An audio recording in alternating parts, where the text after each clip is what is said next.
Thanks for coming here. I'm Jennifer Chamberlin, Council District 1.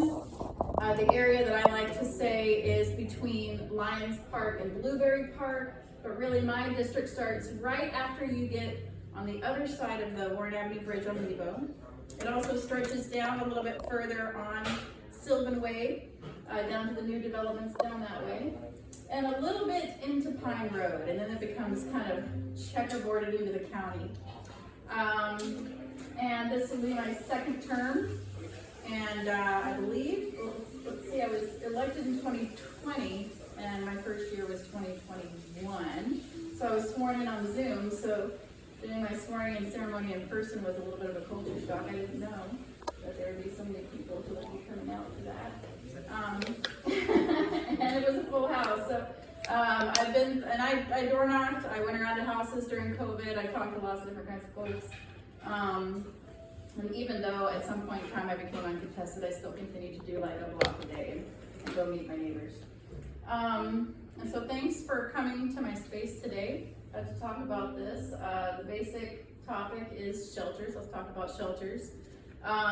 We know that there's a proposal that has been submitted by Housing Coalition, consisting of Kitsap Mental Health Services, Bremerton Housing Authority, Kitsap Community Resources, and St. Vincent de Paul. And so those folks were tasked, and I shared a timeline with y'all, so you can have if you want to take, I only have 4 copies. I made copies here at the shop. I had copies printed out at the government building, but I wanted to make copies here for y'all. So the timeline kind of talks about when we started this endeavor to have a new shelter built in town. 2022 was quite a year. There was a lot of legislation that was happening at the national level that we had to address. And then part of the resolution that council had with the mayor was to create a plan for a new shelter. If we voted on the ordinance that he wanted for us for the anti-campaign. So he created a plan. Council didn't like it. They liked the plan by the housing group better. And in 2024, I was council president that year, and that was a really it was an important meeting. And at that meeting, we had an opportunity to vote for a couple different options.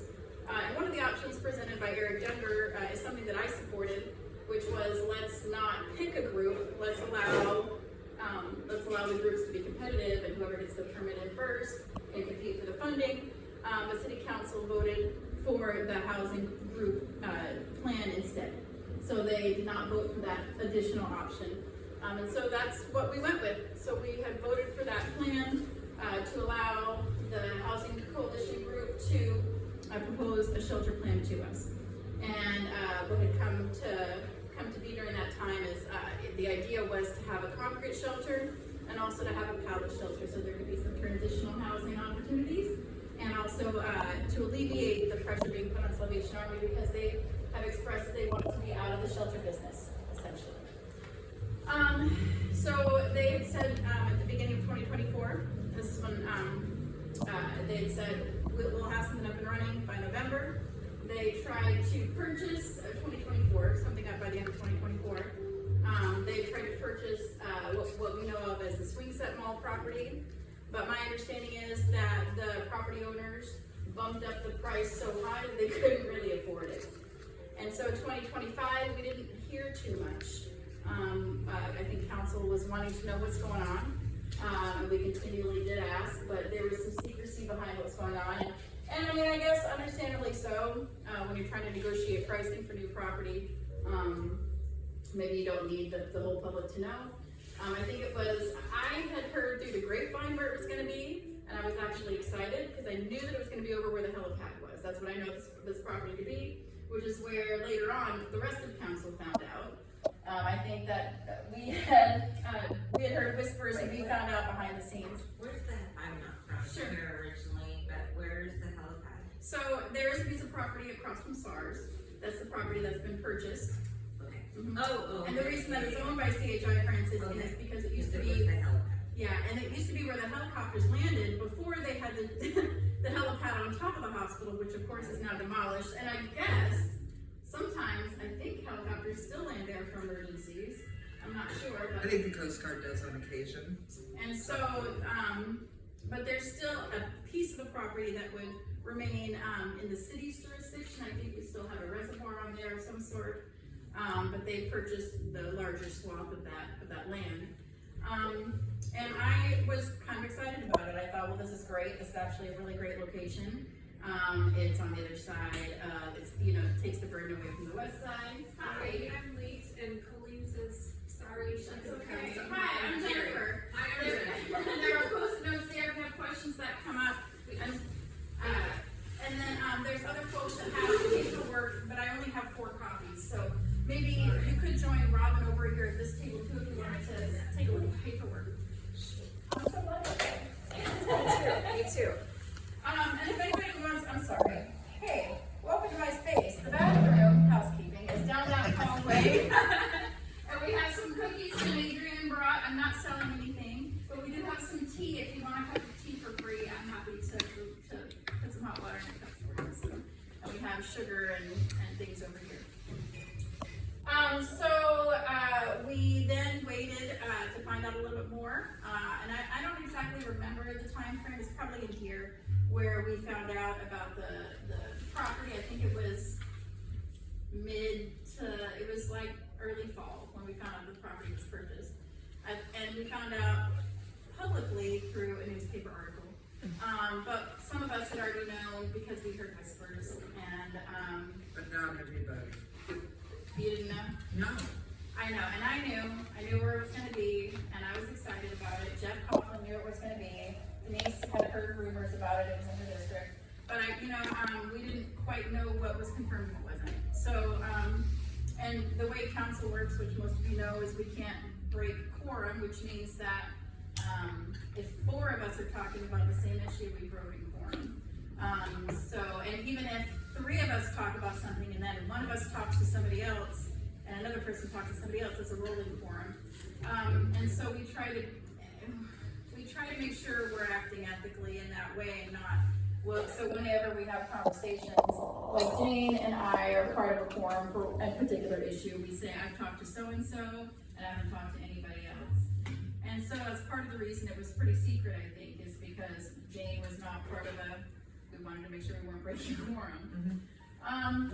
And so we were waiting to find out about a plan. I was excited about the location. I don't think everybody was excited about the location, but I thought it would be great. It's on the other side of the bridge. It takes some of the pressure away from the west side. There's still resources on the east side. We were waiting to hear more information. And time ticked on. One thing that's important to let you know is that we have what's called ARPA funding for the shelter that's been allotted for this project.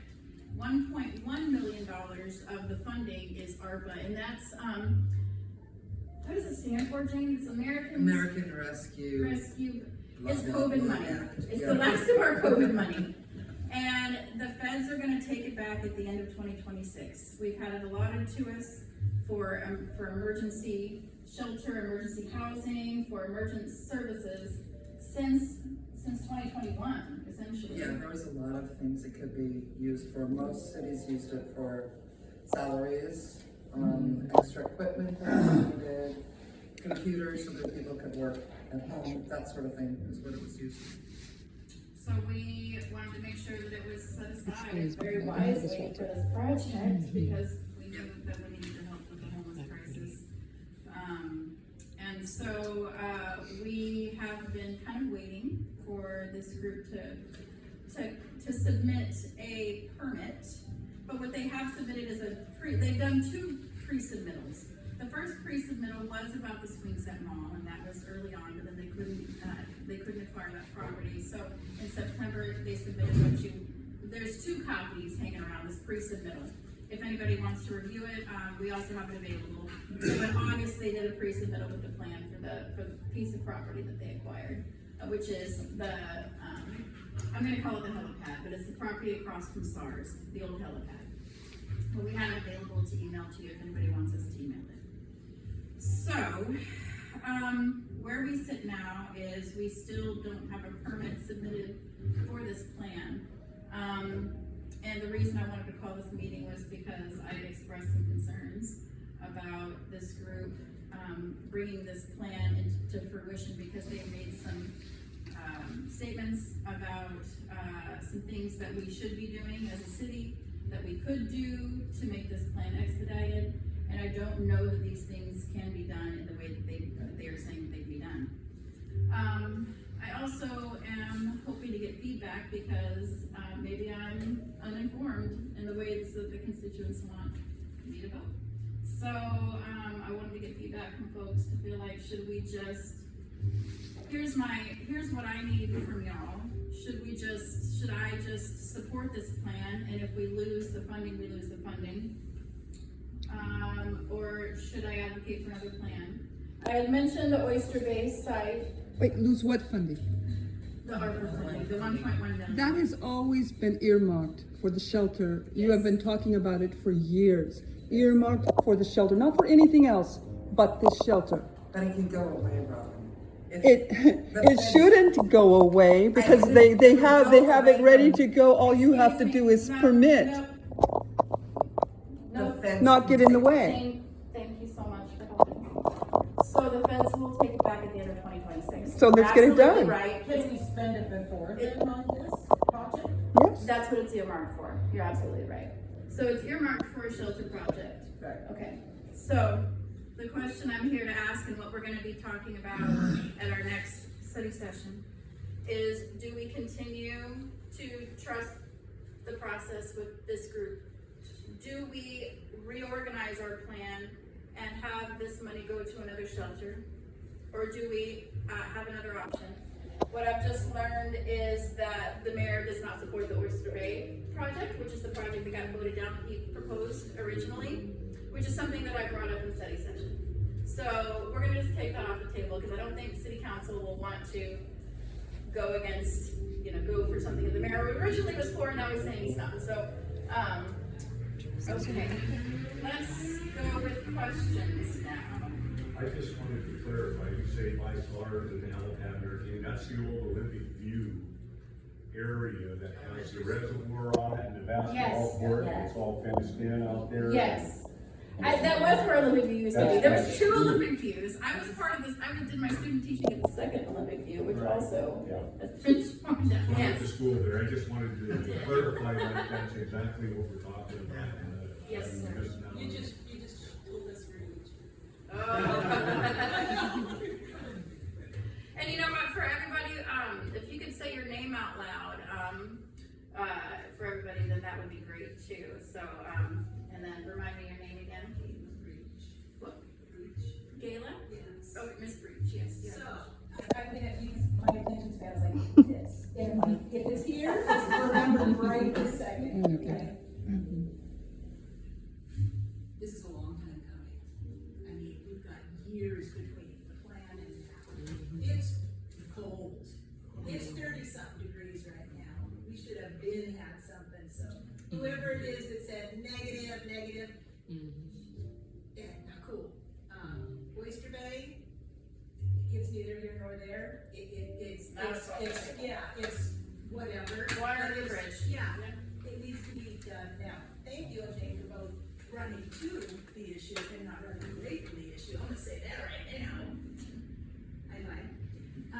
But it needs to be, something needs to be done now. And whether you guys agree with this plan or not, something needs to be done in the meantime. Like, could you, my things, I've watched it online and I was like, how come nobody, like, when you guys were having when they did their presentation, it doesn't seem like anybody, I know that one of you, somebody had asked, is there any wiggle room or leeway? That was me. I think that it should have been a question like, is there another option? Would you guys be willing to There was do not. something short term? There, Would so, you be cool with us giving you half the money and then No. allotting half for something No. that's right now? let me tell you, I've got an answer Yeah. for that. So they basically, it's like that plan or no plan for them. So we have explored the options. Sorry, one question. Yes. Them, who them? The housing coalition group, and I'm not sure, is there an BHA official name for and Joe Clinton the quadrant? Community The partners. community People partners. have been meeting tirelessly to get this going. St. Vincent St. Vincent's. and KCR. Oh, KCR as well, okay. Which, what a powerhouse. Of course, we would want them to run this and get it together. And, but the problem, here's where we're at. And what I've provided too is another list of other shelter options, which you can see there's a number of them that are closed. They do sometimes open for emergency shelters. I don't have any information as to whether they're gonna open for this season or not. You had said something should have already been done, and I think we've been waiting, and it was out of our hands because. So I'm gonna file mine and hold the other part of your question. Okay, so we were still waiting and we were questioning all last year, hey, we need an update, we need an update. And they were in talks with trying to acquire one piece of property. It was falling through. They had their own other wonderful projects that they've been working on too, like you've seen the townhomes, BHA was doing other things as well. So they're not just focused on our shelter project, they have so many other projects they have to coordinate. So they've also been working on their other projects as well, same as Paul has a whole complex they're building out, right? And so, we did not get an update until later on in the year. We got basically the same presentation at our last study session that we did back in September, I think, when they came. No, it's different. It's different. Okay. It's different That's okay. size-wise. Okay. But when they gave us in September, it said 120 beds and then no barrier, and the one they gave us the other day says Scaled a little bit. 40 to 80, I believe. Okay. So we've explored some other options. Can we ask, the reason that I ask some very pointed questions is, it's getting really complicated at the federal level, with, reappropriating or changing plans, because there's been, people have been laid off from the federal government, things are backlogged. We, as a city, our finance director was concerned that if we restructured this plan in any way, that it would just get kicked to the bottom of the pile, and we wouldn't hear back. So we did originally go to BHA and ask them, and this was the work that Jane was doing, and ask them if they could be a pass-through to provide funding to some of their partners. And one of their partners was Eagles Wings, and another partner that have they worked with Salvation Army before? They could create, I don't know that they could. So, I've been told, and I don't know if this is the truth, that they've given some people from Salvation Army vouchers for housing. Okay. And I think that's So how BHA. So we had originally asked if they could do that, and there was positive, that Jill had talked to Jane and said, yeah, they could do that, and then when the paper article came out, the board was saying maybe, no, this isn't gonna work for us, and we need to have further discussion. Can I clarify the answer to that question? Yes. Can you introduce yourself to the group? My name is Jim Adrian. Just for full disclosure, I've worked at the Salvation Army for 15 years. I'm very, very familiar with the shelter. But they allocated the Salvation Army 5 vouchers. We had one of our social workers there who found housing for 5 of those people. They were hoping for more, but there was an executive order put out by the president that basically froze all vouchers issued in the country.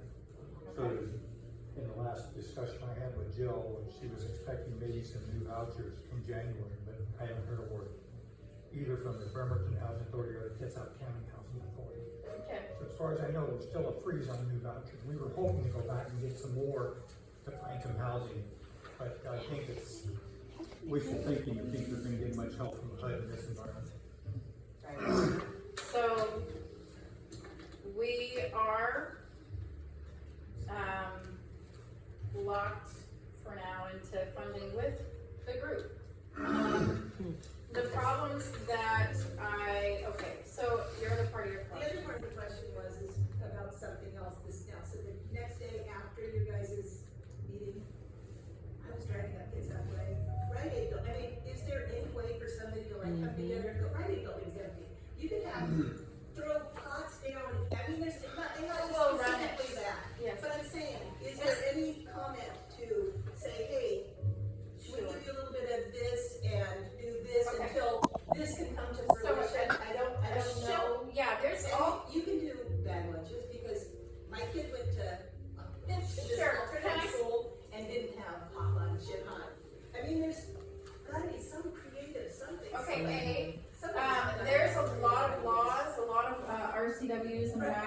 exist in the state legislature for shelters for a reason, so that people aren't exploited when they go into a shelter. And so the question was asked over at, why are we demolishing that hospital when it could be used for a shelter, which, yeah, would have been awesome. But the water was contaminated.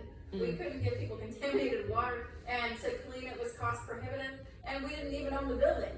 BHA owned the building, so there's RCWs and acts that exist for shelters that have they need sprinkler systems and clean water and ventilation and stuff. So you can outfit a building potentially, but you have to also find somebody that's going to do the work. And also, the most important part of any shelter is the operations. Who's gonna run it? So you have to put, once you have somebody who's up and willing to redevelop a building, you have to have a group that's willing to operate it. So we can build a shelter, but how will we run it? But with that question though, Eagles Wings wants to do running works.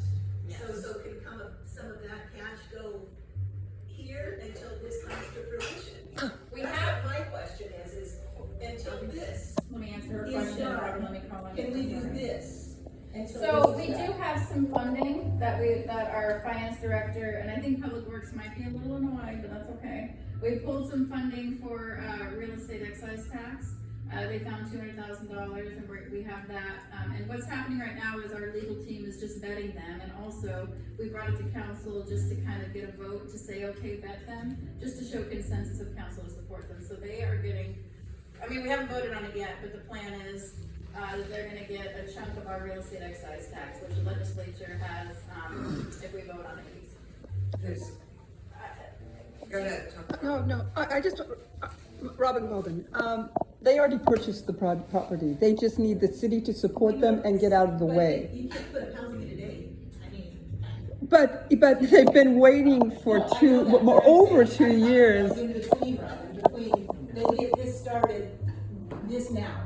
That money is earmarked for this shelter. There is other money going to Eagles Wings. That's not even a part of the issue. That's why I was asking, is there some things that we could do now, right? Like Absolutely, we have to do things now. One of the really good things right now is to get rid of that inhumane anti-camping law that is broadly defined, where you arrest people for just existing.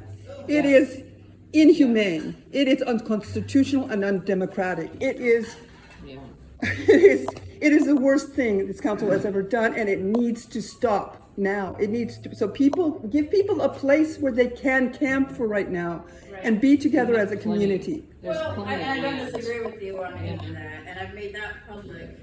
I didn't vote for the most recent one, and I think something I've definitely regretted. I've talked with Jane about this and voting for the original one. And I appreciate you not. I would not vote for it because I really thought that it would be. This is me. This is not me speaking as council. Okay, we're supposed to speak as one voice. It is something that isn't on my heart a lot. It is undemocratic, actually, to speak as one voice. You need to speak with backbones. You need to speak for the public. I'm speaking with a backbone. I definitely respect my colleagues, but I also am going to be.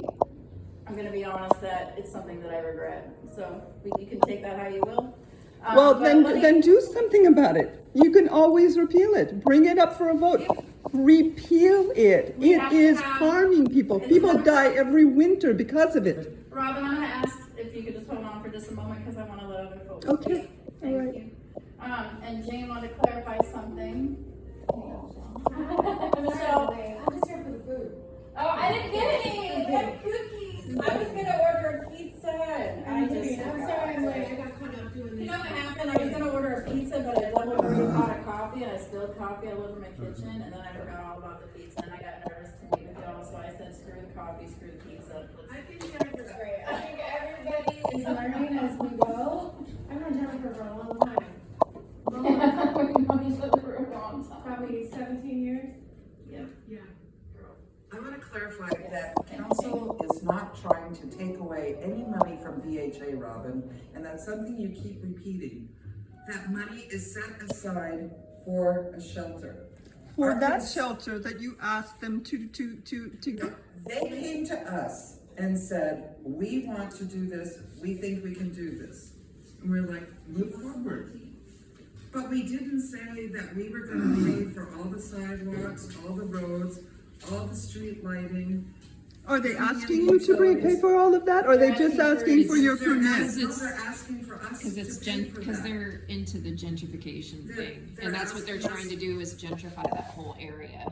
That's And true. they- If you heard for Denise Frey speak, she wants it to go to developers, market rate developers, so they can make some money off of That's that. you're here, and I understand, and honestly, Robin, I don't disagree with a lot of your points, okay? We're in agreement with a lot of things. We saw your What study I wanna session. make sure of is that we give equal time for equal voice. Yes, you have a question, clarification? Actually, my name's Neil Foley, and I've lived here for a very long time. I used to live on a different farm. Since Olympic View is over there at the helipad, that's Yeah, it's all. right up there. I completely support the idea of this shelter, and I think that we ought to be putting people there right now in their cars, in their camps. Yes. Right there as a safe place. You Yeah. gotta have a security guard there or a police presence there. People ought to be able to go there and park and not be hassled. What better way? Contain the problem, maintain the problem. Everybody knows where to go find people that might need help.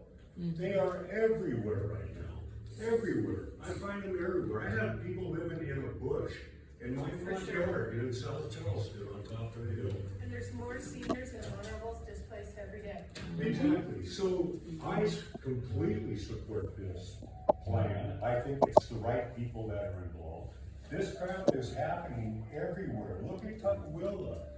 Everybody is developing things, and yes, they're fast-pacing things through. They are somehow getting around some of the codes, but they're doing it. And just to have, I believe our public works could permit that place as a camping place right now. The problem that we are gonna run into is that with all of this, like safe lots, you still need an organization to operate them. So we don't have anybody set up to do that. So I took a tour with Common Sounds like Streets. we have money though. And it sounds Yeah, but the like we money is- started doing it for the shelter. So, And we have advocates on the ground that are already helping people. We would be happy to go there and volunteer. We would take shifts.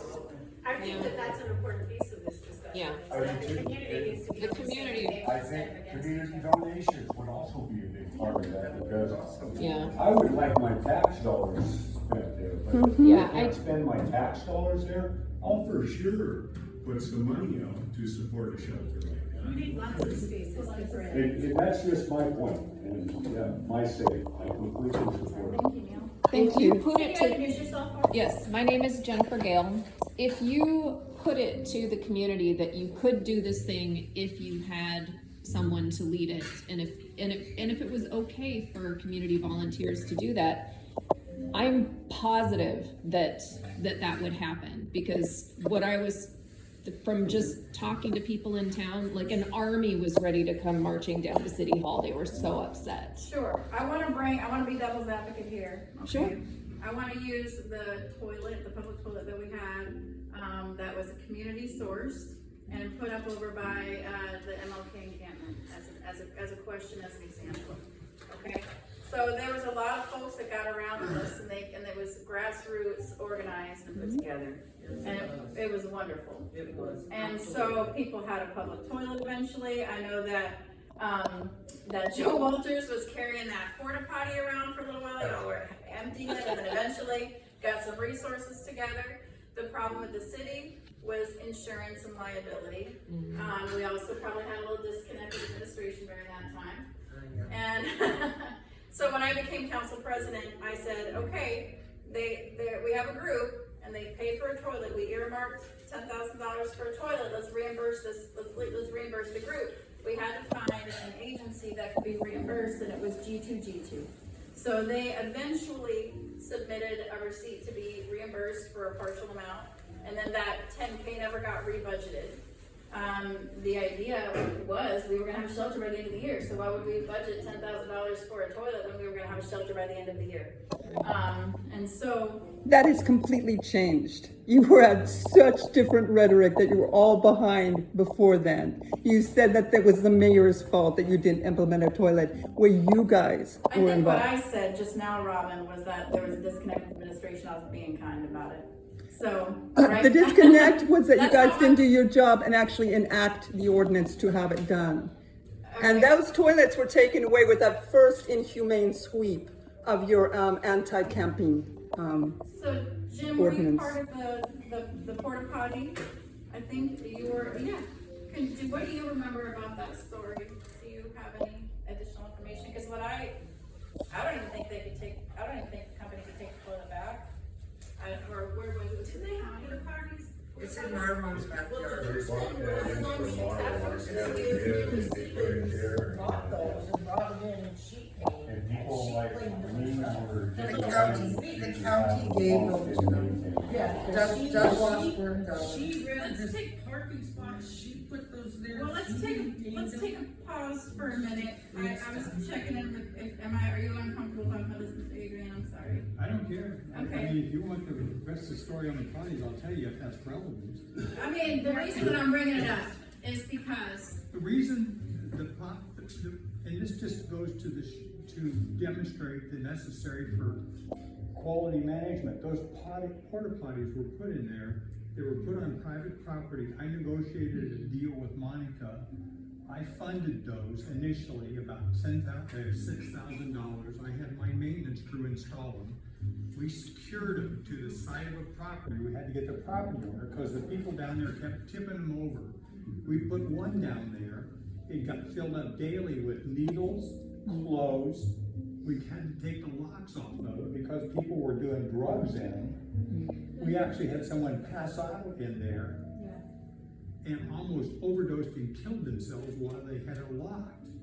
You cannot put these things in, and also even before that, at the Salvation Army, this was before we had all the turmoil on MLK Way, about 2016, 17. We put a porta potty in the Salvation Army parking lot. The guy who was trying to pump it pricked himself with needles. There was like 50 needles in there in a week.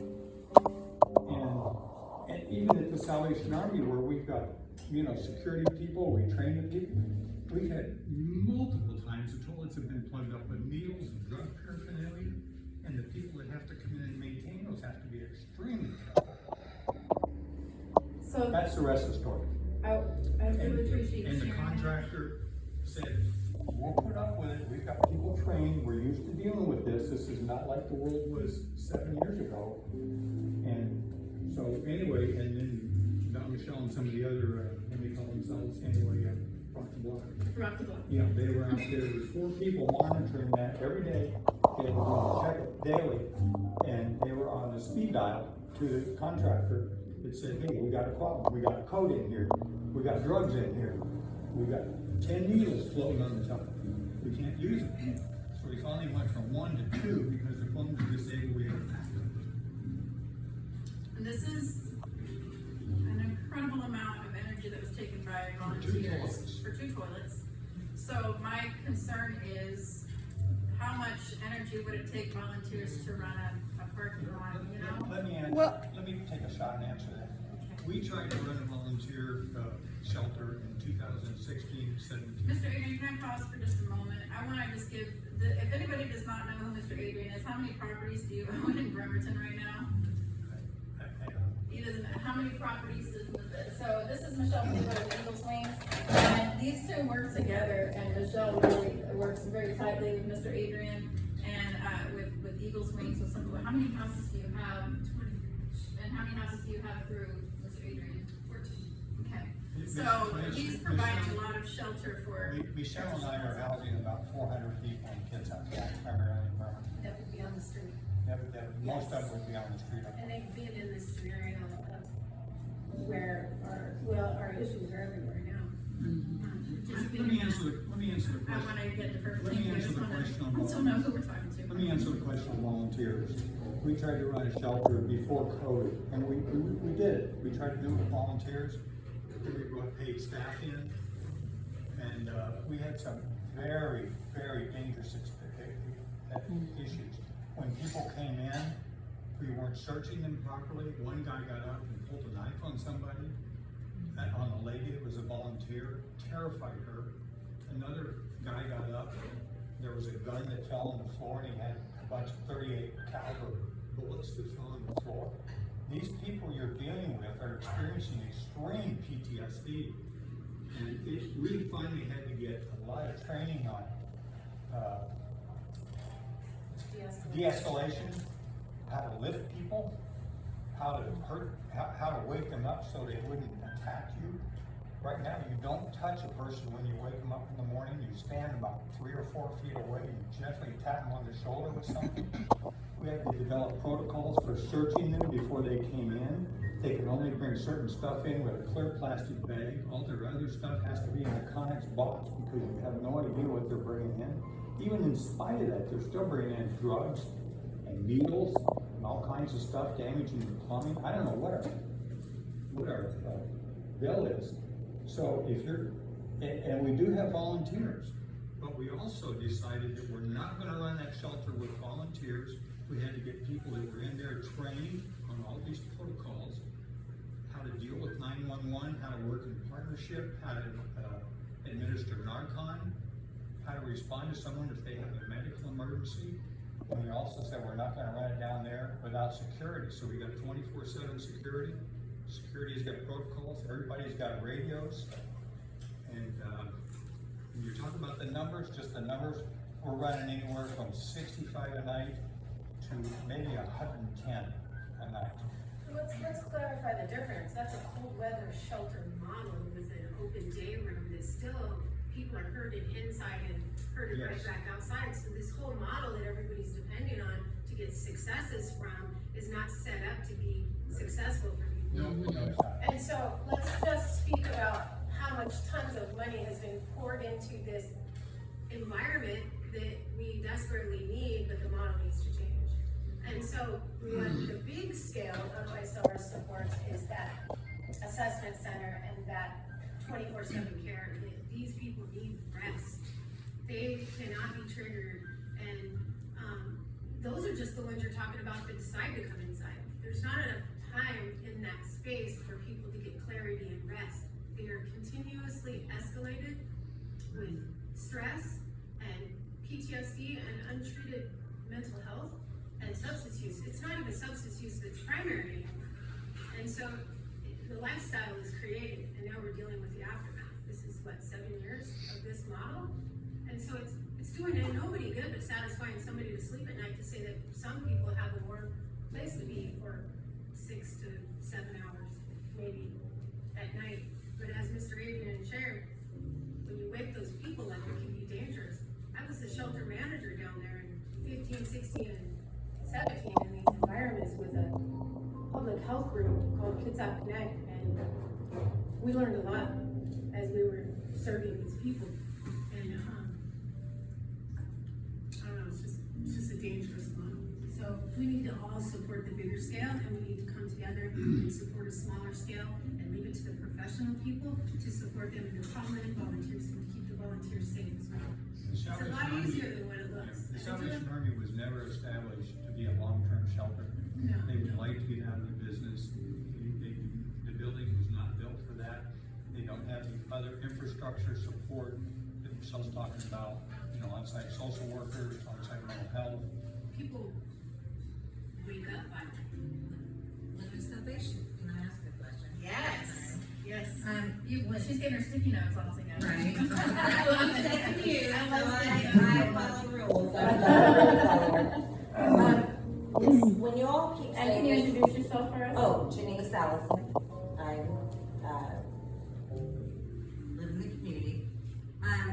When you say, and I'm not against housing homeless, just to set the record straight, I'm against the proposed low barrier portion of this plan based on the school proximity, the fact that we will have 2 schools literally in this proximity, over 900 students. And when you talk about safety for the community, We also have 3 elderly community, housing developments. And 4 actually. 3 or 4, right, but, you know, near this property within, I mean, I have the distances. You know, Boys and Girls Club, 0.19, East Farmington, 10.19, View Ridge Elementary, 0.38 miles away, Canterbury Manor, Bridgeview Senior Care, Vineyard Parking Senior Living, all between 0.4 and 0.7 miles away. Arminjar Elementary, which is now housed across the street, 0.43 miles away. And that will still be a school even when they're back at their refurbished school. So you're putting 900 students that get on the buses. I mean, I watch 9 school buses go in front of my house every morning. And these kids get on the school bus adjacent to this property. So my question, because you asked who I was and why, you didn't ask why, but I gave you the why. I wanna know what. The why, my why is the community. And I want to help the homeless. I have a mentally ill child myself, who's bipolar and medicated, and understand the importance of the medication and giving these at-risk community mental health and support system. I'm for that 100%. But where's the Salvation, this site? Everyone keeps saying the Salvation Army is going away. Where are they going? Are they closing their doors? Okay, but that's not how it's being projected. The shelter's going. The shelter for the homeless part. is The going away. overnight The site, the shelter overnight shelter. services, Thank which, you, that's. if I could clarify, it's not even a shelter, it's a cafeteria. I understand. And But beyond they've that, been housing done for the city at this point. for a few It's for years, the whole county, it's not, yeah. it's not the Right. city. Well, The yeah, city's- whoever comes into our community. Well, it's the county. It's the county, because there's not one other low barrier shelter in Kitsap County. The county pretends there is. Yeah, but They there's told us no, I know there's not. I want There to say is, that it's there's even not. a little Too much safer down there information. now, with Monica's and Kentucky Rescue Mission and the 7-Eleven's parking lot is cleared out. I mean, there's one high energy drug house that's right there on It's But right that's down okay. there. It's like, it's crazy, and this lady lives in that area, right on that corner, and there's a lot of people that go in and out of there that are experiencing substance use disorder, but that has nothing to do with the Salvation Army or the hospice Right. population, that's I just just- drug activity. When we here as a community, or I'll speak for myself and my alliance group, that the Salvation Army is going away, where the hell's it going? It's not. The It's building not will going remain away. there, it just won't be providing us. I've been there 204 years. 100%. They would like- 104, If they excuse do- me. I was gonna say, that's quite a ways back. For being there, I mean, that's an important part of the community. So, that was one, but I've got several if you're ready for me or not. So you had asked, Salvation Army is not planning to go away, what they'd like to do is, so what I understand is when we have the bid for requests every year for emergency overnight shelter, that Salvation Army has been the only one that comes to the table to offer a bid. They're asking other people, please. But Nobody else is coming to the No one table. else in the county. No one else No one in the else in state. the county. And is no offering other this. privately Right. contracted, So no other organization They're is coming to the asking table. Bremerton City Council and Bremerton City to take on this. No, What do not they do? well. I mean- But they're just making it known. Hey, Not this is the Salvation Army. entire Salvation Army is making. No, I'm not blaming them. Okay. I'm trying to answer your questions. Okay, Hey, yes. I need to, hold on, I need to address something else. We need to maybe not assume that people using shelter services aren't also children that go to the schools, aren't also 100%. elders. I mean, you know, we have, it's not just, you know, No, I get that. yeah, it's I a didn't- variety of. I wasn't I trying to know. make that assumption. Well, but there's been a lot of harping on drugs and drugs and drugs, and that kind of gives that kind Not, of an I've impression. never heard you say anything I did about not that. mention drugs. No. No, I did you not. didn't. It's true. Well, my daughter is bipolar that takes medication, so yes, that I did, but I'm not talking about, I know. you understand. Here's what I know about every single person in this room, that you care for our unhoused community. And you're here because you wanna give feedback and also have this discussion with each other about, what good solutions are, and, it's out of love. So that I know about everybody in here. I didn't hear you say anything about drugs. What I do know is people are out there saying, all these people are drug addicts and da-da-da-da-da. What I heard Michelle validate is that not everybody accessing shelter services is impacted by substance use, and in fact, some of the activity that we are witnessing by Salvation Army is what is known to be a drug house. So, and I'm not here to say whether that's true or not, because I'm not privy to the police reports on any of that. This is just feedback, community feedback.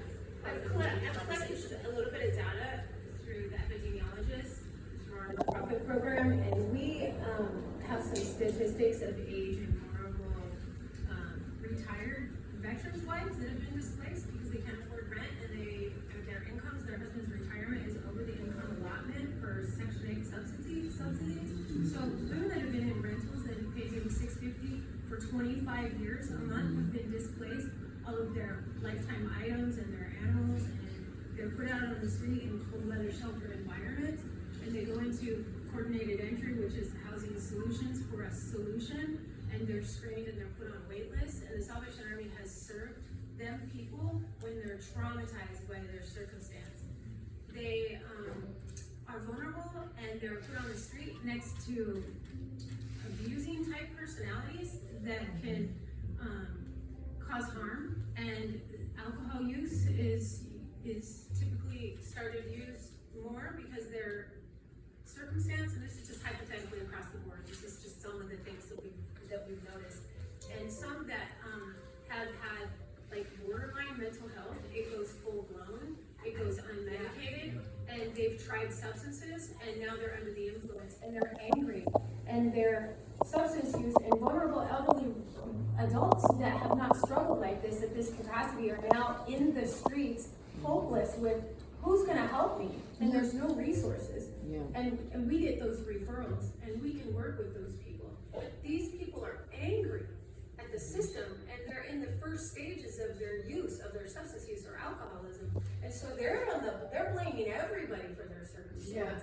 They don't even want to hear that maybe the box wine they've been drinking is part of the problem, or their medication that they haven't been taking can be part of the problem. They're angry, and they have every right to be angry, and so we just let them be angry, and we try to smooth them out, and we work with them, and we bring them in a space that's safe, and we try to work with resources. And the reason why we have 20 homes is because there's nowhere for these people to go.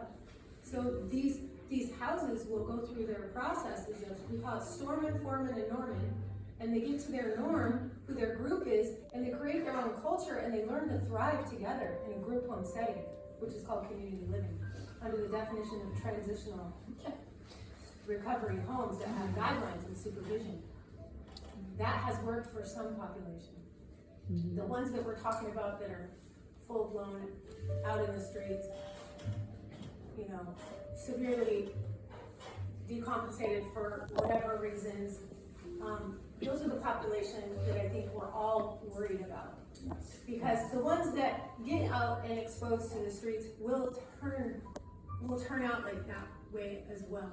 And so we've been able to create a medical respite program and work with the hospital and the high utilizers of our counties, where we can bring these people in, and we're working with managed care organizations and Apple Medical, and we're giving these people care. And then there's more adult family homes that are being created. So this is a bigger scale of services that is happening, so you don't all feel so hopeless about our little city issue, because there's a bigger scale and there is action happening. There is solutions that are coming, but they need places to care for people, to support them, and supervise them, to get them stronger, and get them out of their crisis. So, is there any way you could spend about 2 minutes or less telling us a little bit, about the shelter project and where it's at in Gorge, where you're sitting at, permitting, and how many you're gonna be able to help, and when you think it might be open, and kind of just general, like an elevator pitch. The elevator pitch for this is, even when we started in 2017, I had been a social worker and in a Mara group. I spoke Spanish, so it got me in the door real quick to social justice, and I worked for a lot of agencies. I worked for YWCA in South County with Debbie Brockman and Linda Joyce.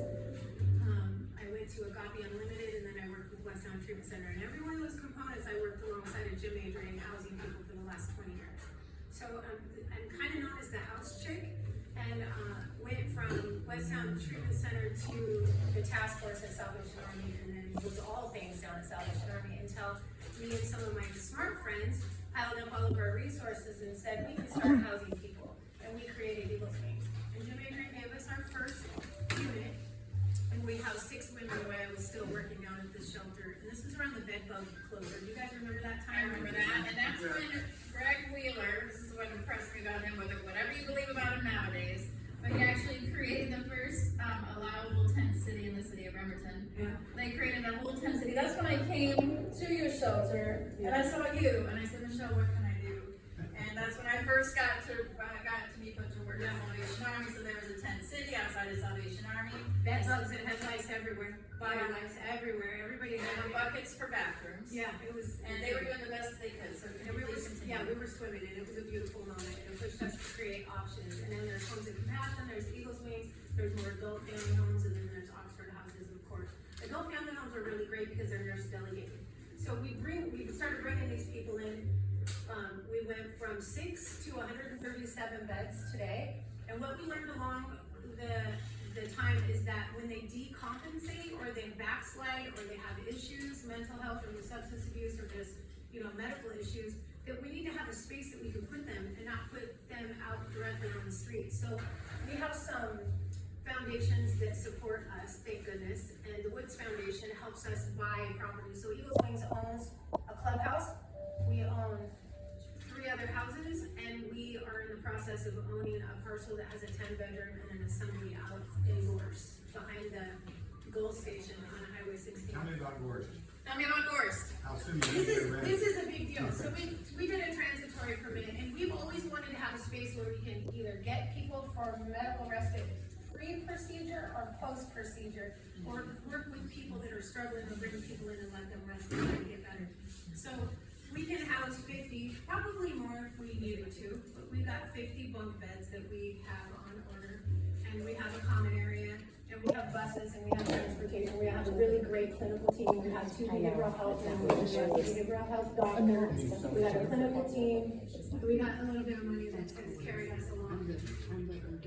We have came to the city and said, let us work with this group of people because we know this group of people.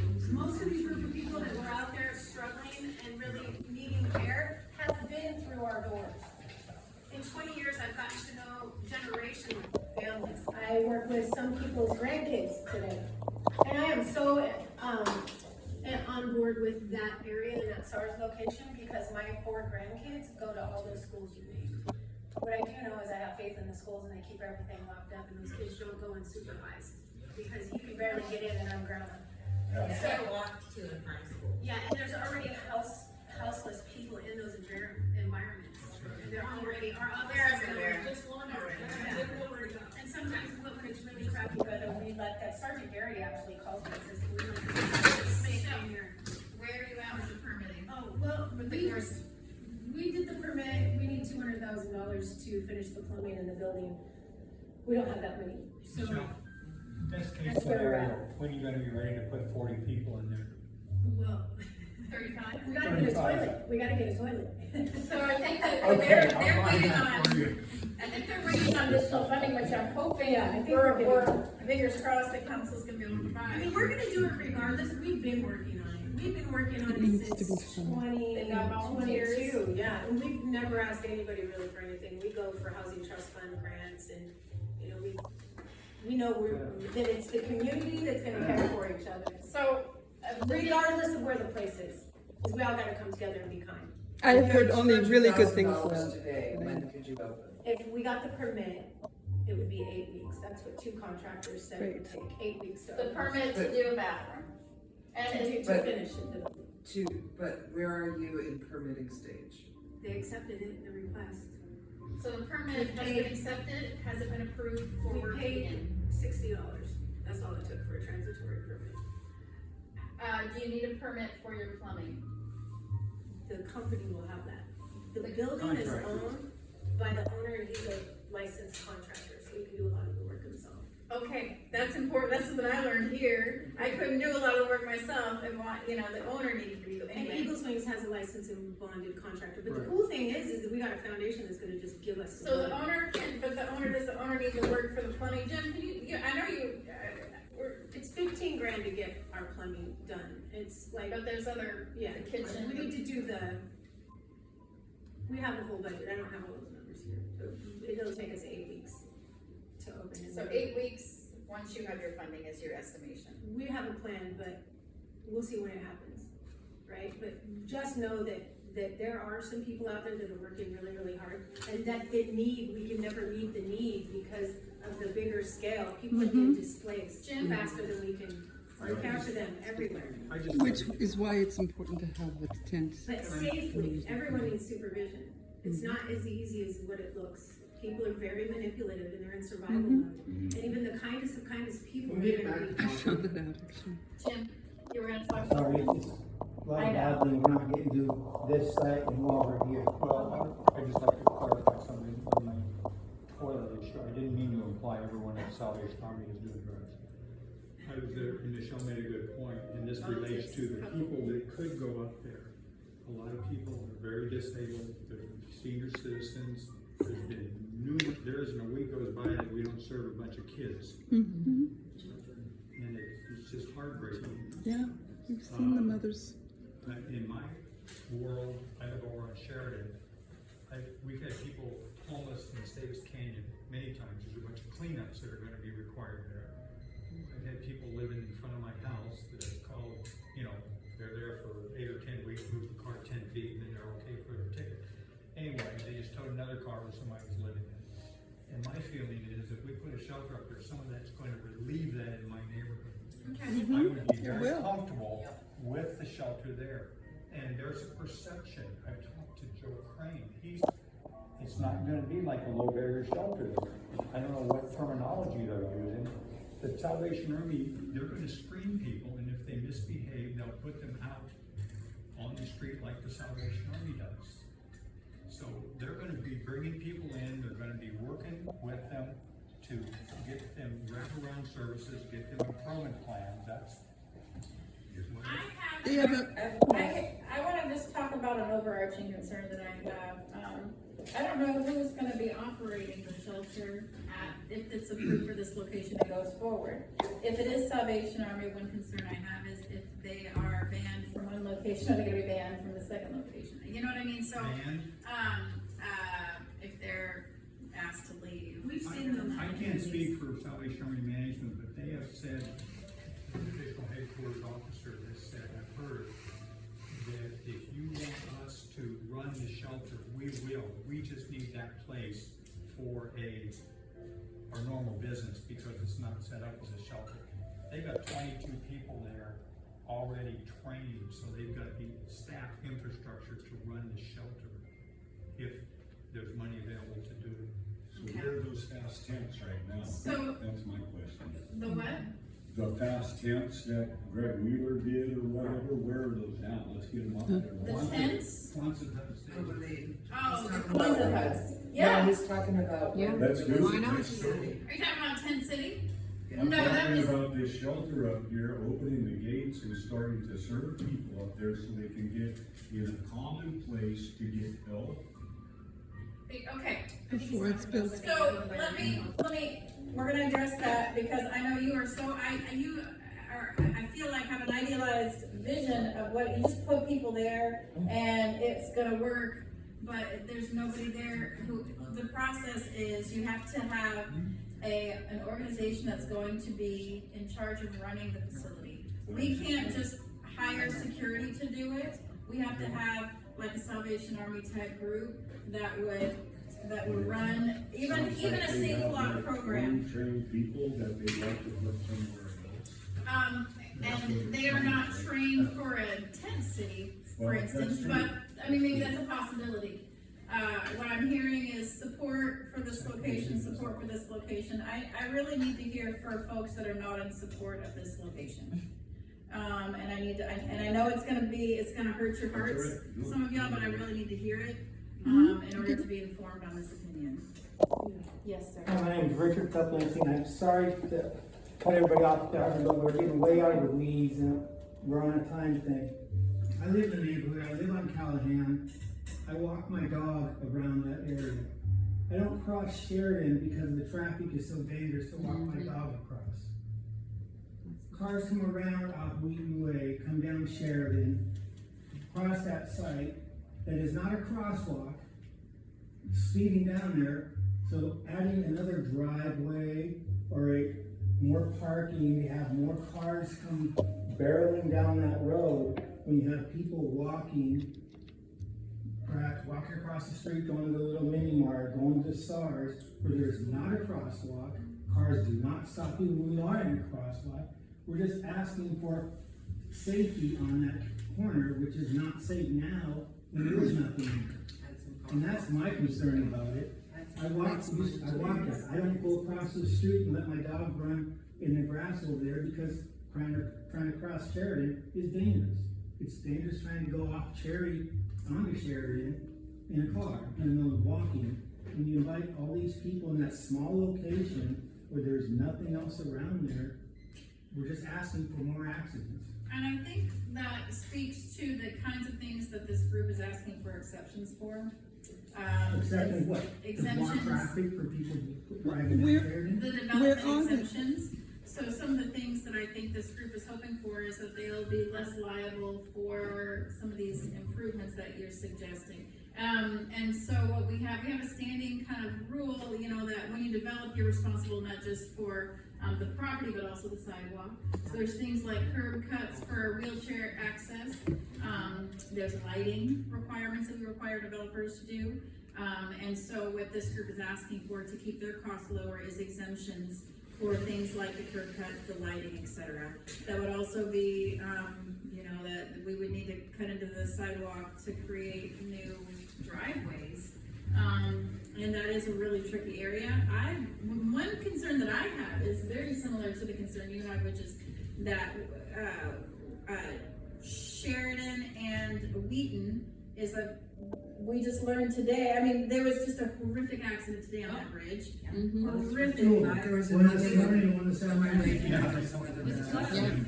There was another. There's an accident on that. So often. Something I've also seen is with all the development that we have happening, we also have an increase in wildlife that are crossing, and they cross right there. So I'm concerned. I haven't asked about a wildlife mitigation plan, and I don't know that even crossed anybody's mind. But we also, you know, there's all kinds of activity in that particular corner right there. My concern in allowing exemptions would be that it would create a more dangerous environment for all of these things. And how do we? That's a tricky one. Okay, so I want to validate what you're saying right there. And I also used to live on Chestnut Street. I lived there for eight-ish years. So I know exactly where the neighborhood is, and I know that people use that street. Use Cherry as like a cut through all the time. Even with the hospital gone, people still do it. It's been that way for a long It's been that way since Olympic View was in that location, right? People try to avoid that light because it's the longest light in Everton. And so I am concerned about that. I'm curious, and we still don't have a permit in the DCD with this group, but maybe they're waiting for us to give the okay. I don't know. Would you like, Jane, go if you have a quick, Wait. and then I'd like to. So the group has not applied for any permits yet. And part of, if they want to move forward with the pellet shelters, there's a zoning change. And and the zoning change ends up having to be voted on by us. And we can't vote on it until there's a whole public process that goes through the planning commission. And so what they're asking us for is to say,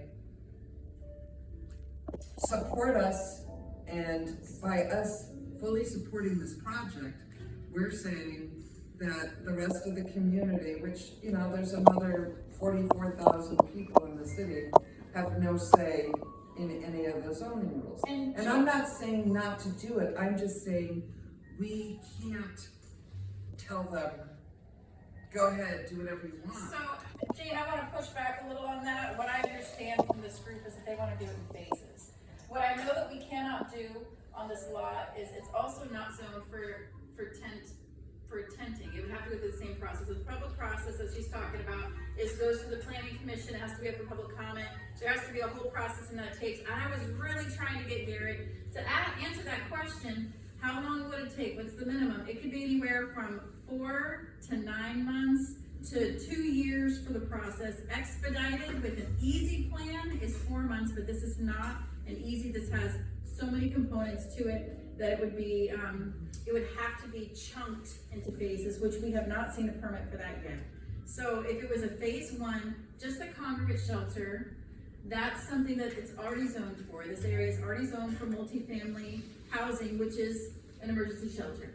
It is not zoned for a tent shelter, tent camping, or for pallet shelter. That's a different zoning. Now these zones exist for a reason. You know, there needs to be some areas that are specific for commercial. There needs to be some areas that are specific for multifamily housing. But what legislature has done is opened up the zoning a little bit so that we can have multifamily anywhere.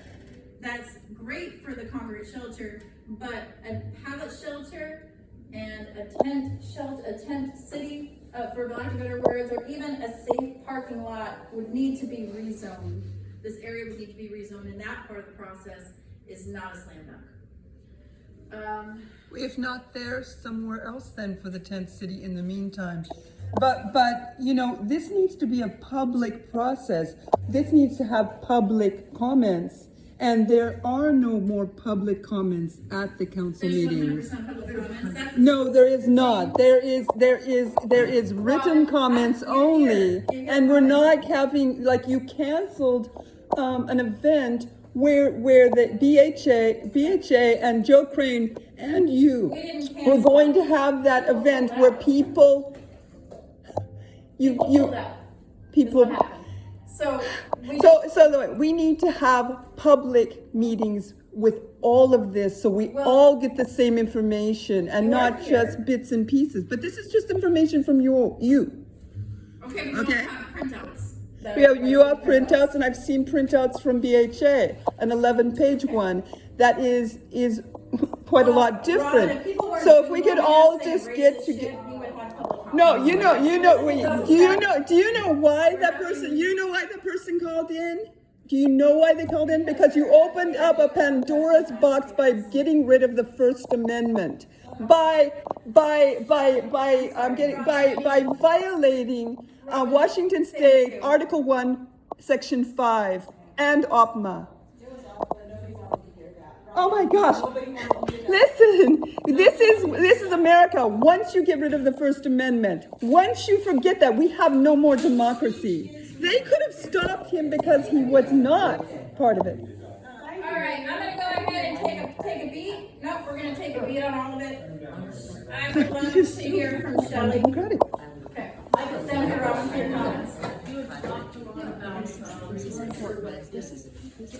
was doing why they haven't got permits. Have you met with that group to see why they haven't got their permits Right, but have you met with that group and have you talked? Yes. It sounded like you didn't know what they were doing. We tried for the entire year, and we had one counselor who was on there with them. So And now you that are letter, able to we have, talk about oh, this was closed. I'm sorry. We're able to talk about this stuff now, and understand that they're. And then the last thing they did is we came out and we called them out on the law in public hearings. If And nothing they has to stopped. be at a council. Then you get somebody calling in that is completely like rabid. Okay, friends, hold on just a moment. Um, Jim would like to make one final statement, and he's gotta go. Let's give Jim the floor.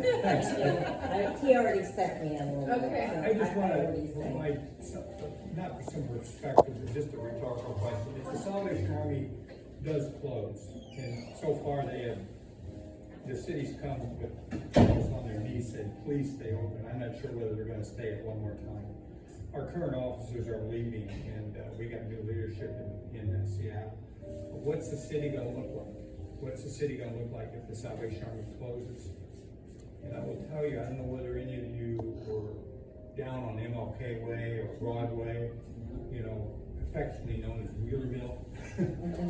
And I can tell you with the people that were walking down there, they were opening up tents daily to see if people died. There was like about 8 people that died down there in that 5-month period. Not to mention about 800 pounds of human feces dumped on the streets, about 600 gallons of urine, which I did some calculations on. So, you know, it's going to be pretty grim for the entire city if the Salvation Army does close. And I think we all owe them their gratitude. They did the job because they were asked to, not because they solicited it. I do know that they have Sunday school rooms and they really want to get back. to Anyway, that's my programs perspective, with but families and I'm children. okay with the shelter down here. Okay. Thank you. All right, let me hear from Mr. Harris. Thank you. My name is Dan Aaron, concerned citizen of Bremerton. It's very clear that this whole thing is very, very complicated. And there's no easy answers. I do support the sheriff department, but I'm not ready. I'm just asking the council, as you make your deliberations, hang in there, come up with something. Can't say whatever it is, I don't have the answers. But just don't give up, come up with something, a little bit at a time. Let's get this piece done, let's get that piece done. I'm with you, I'm very concerned about losing this funding. So do whatever it takes to keep this funding. Hopefully we can get more funding later on for the ballot shelter, tent cities, whatever. Just please, just keep working at it and do what you can. Thank you.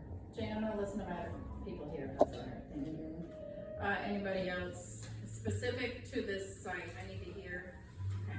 Has anybody asked Paulsbo or Bainbridge, I mean, any other Girl, cities? yes. Related? Can we get a little bit of this? Girl, we got to the county. And I mean, it makes no sense that this is our, it's a county, but Bremerton is, well, Bremerton is their shelter, but Bremerton.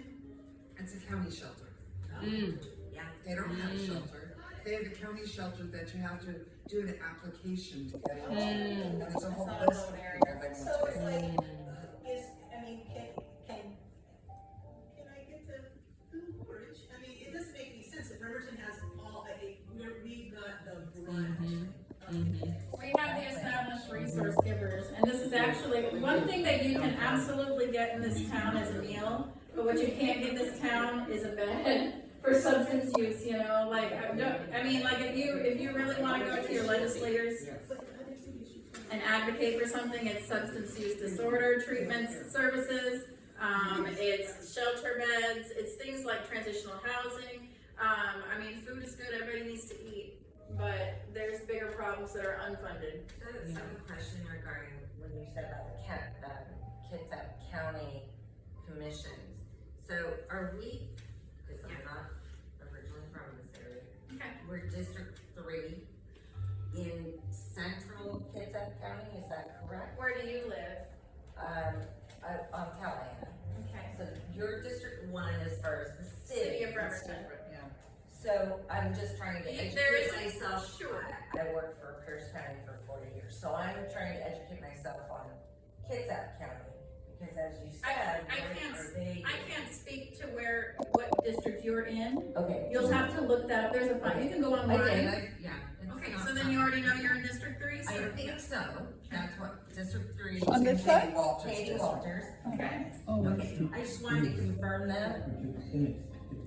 And Denise is. But Denise is Fry is District, District I 2. just think that neighbors both, BCC. I mean, Folsom has a little gigs, but I just think that maybe they could put forth a little bit of money towards the project, whatever project it is. We're 10% of the population of the county, And and have what, 70% of the population? So I need to get some concrete data, before we leave this meeting itself. Of course. Okay. And the concrete data that I want to gather from the folks, not my fellow council member, Levy Jane. I gotta go. Okay.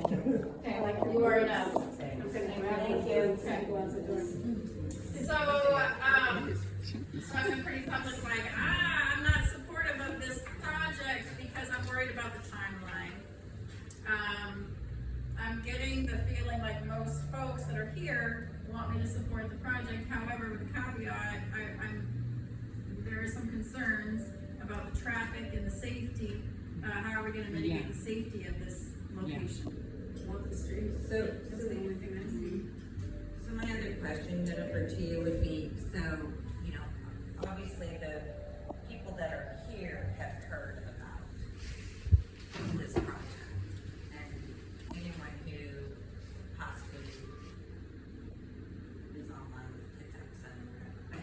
Right, how have, other than, how Are you gonna ask me how this group is publicly outreaching? I don't have any clue about that, and that would be up to this group, our partners.